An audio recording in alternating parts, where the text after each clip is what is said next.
You know what I've been looking for? A self-aware romantic comedy. Hey look, it sounds like love, a new Spanish rom-com on Netflix.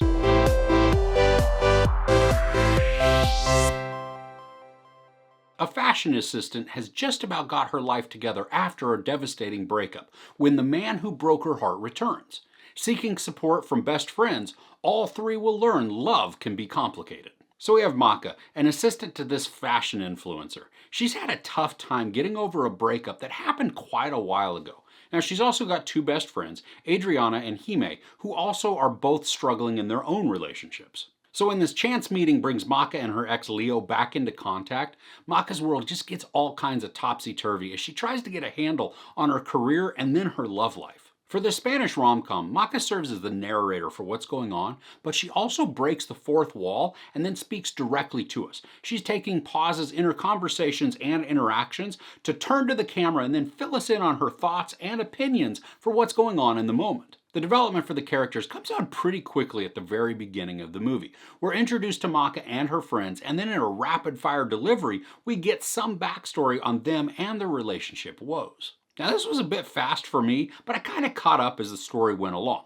And none of it was so complex that I felt like I was missing information. It's just that the intros come on pretty quickly, and then we're thrust right into the story. To help tell the story, there are a lot of flashbacks. And sometimes it takes a minute to figure out that this is a flashback and not kind of a what-if type of scenario inside Maka's head. And there are also times where we see Maka have these conversations with different portions of her personality, where several Makas will be on the screen as the conversation plays out, and they give pros and cons and also insert some humor. It's a bit like Kronk having the debates with the angel and devil on his shoulders, but in this they're not good versus bad, they're just different facets of Maka.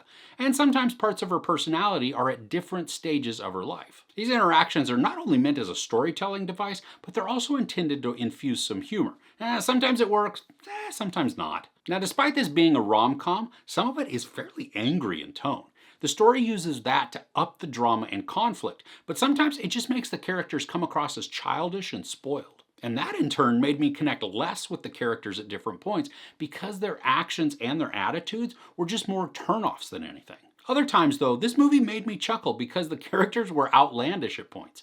I think rather than laugh out loud, the story is more amusing and cute when it came to the romance angle. And one thing this story does really well is showing how conflicted our characters are. Maka wants love, but fights against it. It looks like she's still not over Leo, but her actions sometimes go against that to sabotage any reconciliation she might have with him. Adriana has a very weird marriage relationship, especially because she's rather avoid conflicts and conversations, even if she's not fully happy or content.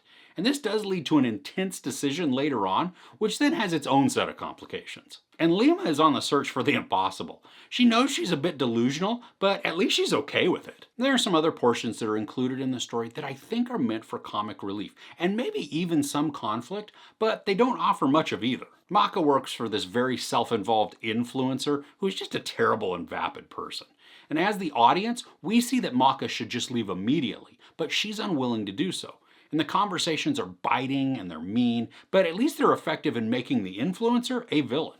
There's also another assistant who works with Maka, but this dude comes on the stage and then he basically disappears from the story. His inclusion really didn't work, especially because nothing was added by his presence. Now the trajectory of this is very predictable, as it is with most rom-coms, and it didn't bother me, even though I knew where the story was headed, and then even with those relationships. I'm not sure there is a lot in this though that is fresh and new. The friend angle works, and the story is mildly fun, but at the end of it, I didn't walk away thinking that this was a great experience because it didn't bring anything novel to the genre. I was a little disappointed at how the story takes enough time to at least mildly invest us into the lives of Adriana and Hime, but it doesn't devote enough time to fully see all of their dramas play out.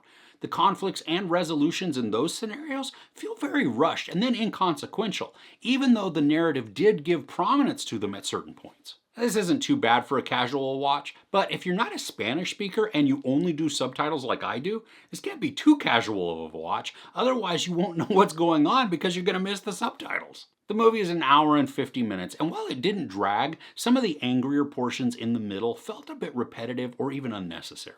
Overall, Sounds Like Love is an okay rom-com. The characters vacillate between charming and annoying, which can make them hard to root for. The story also doesn't provide anything fresh or new in the genre, sticking to the same familiar storytelling. And I don't mind the predictability, but I do wish it would have taken on a spin of its own. And this can provide some amusement, but I'm not sure it will cause many laugh out loud situations. There's a bunch of sex, some nudity, a lot of profanity, and no violence. I give Sounds Like Love 3 out of 5 couches. What's your favorite or go-to rom-com? I'd love to hear what you love to watch in the comments below. If you enjoyed this review, please give it a like. Also, don't forget to share and subscribe. I'm Chris. This is Movies and Munchies. Thanks for couching with me. Because it didn't bring anything novel to the rom-com genre. Because it didn't bring anything novel to the rom-com. It didn't bring anything novel to the rom-com genre. Because it didn't bring anything novel to the genre.